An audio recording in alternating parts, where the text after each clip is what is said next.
नमस्कार दोस्तों, हम आज आप लोगों को बहुत ही मज़ेदार रसदार गारी गीत सुनाने जा रहे हैं। तो दोस्तों, अगर हमारी गारी गीत आप लोगों को पसंद आए तो लाइक ज़रूर करना, अपने दोस्तों के साथ शेयर करना ताकि वो भी इस गीत का आनंद लें।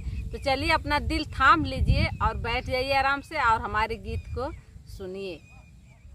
भसुर का बहिना कुंवार, भसुर का बहिना कुंवार, हम त सुनले बानी ललकी कोठरिया में, ललकी कोठरिया में तीन जने के बनले बाड़ी पुलिस दारोगा हवलदार, हम त सुनले बाड़ी पुलिस दारोगा हवलदार, हम त सुनले बाड़ी।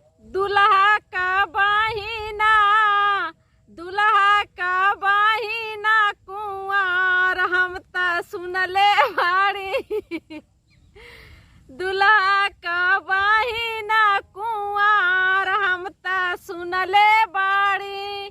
दुल्हा का बहिना, दुल्हा का बहिना कुंवार, हम त सुनले बाड़ी। दुल्हा का बहिना कुंवार, हम त सुनले बाड़ी। दुल्हा का बहिना कुंवार, हम त सुनले बाड़ी। पिछवा माड़ाइया में, पिछवा माड़ाइया में तीन जने के बनले बाड़ी, तीन जने के बनले बाड़ी। एसपी का लेटर पे सरकार, हम त सुनले बाड़ी। एसपी का लेटर पे सरकार, हम त सुनले बाड़ी। समधी का बहिना कुंवार, समधी का बहिना कुंवार, हम त सुनले बाड़ी। समधी का बहिना कुंवार, हम त सुनले बाड़ी। अगवा माड़ाइया में, अगवा माड़ाइया में तीन जने के बनले बाड़ी, तीन जने के बनले बाड़ी। हीरो डायरेक्टर और भैया हमार, हम त सुनले बाड़ी। समधी का बहिना कुंवार, हम त सुनले बाड़ी।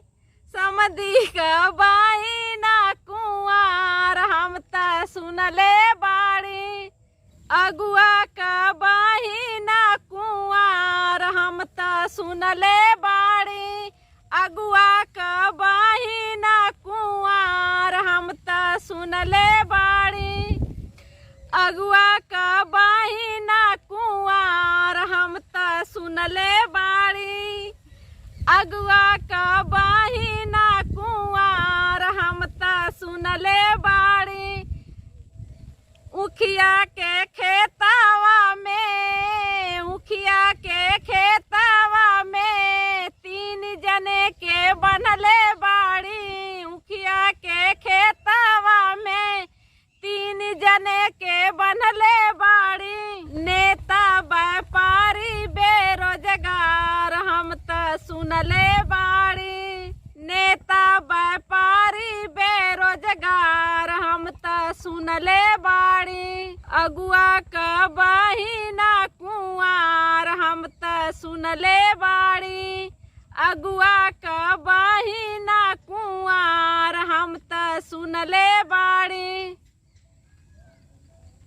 तो दोस्तों, एक गीत आप लोग कैसी लगी कमेंट करके हमें ज़रूर बताइएगा। फिर मिलेंगे अगली गीत में, तब तक के लिए बाय बाय।